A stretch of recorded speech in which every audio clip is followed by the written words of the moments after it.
Make a scatter plot of the data.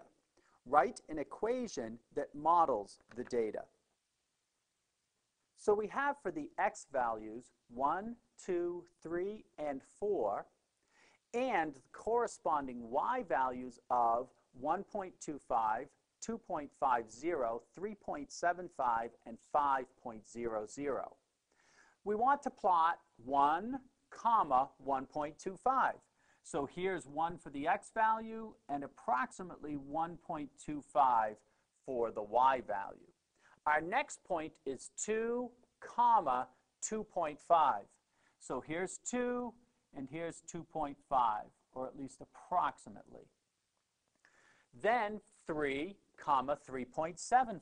So 3, 3.75 be approximately there. And for our fourth and final point, 4, 5. So 4, 5. Now, we can approximate a line going through those points, and it should look something like that. And what we're asked to do is to find the equation that models this data. Well, it appears to us as though these lie on a straight line.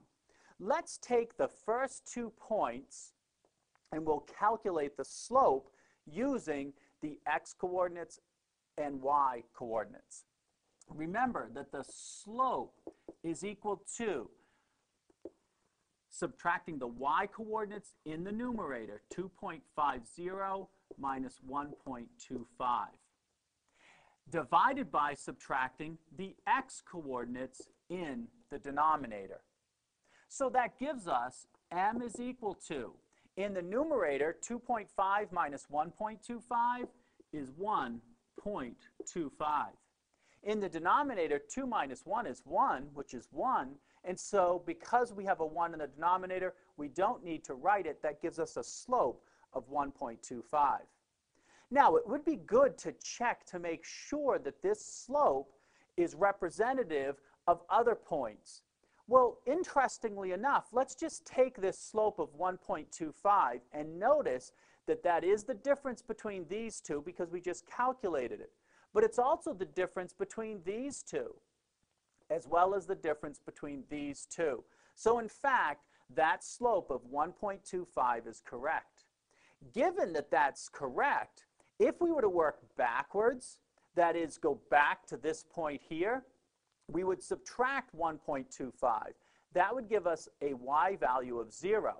We would subtract 1 from the x value of 1, and that gives us 0. So in fact, we do know that this line, if it were extended, would go through the point of the origin, 0, 0.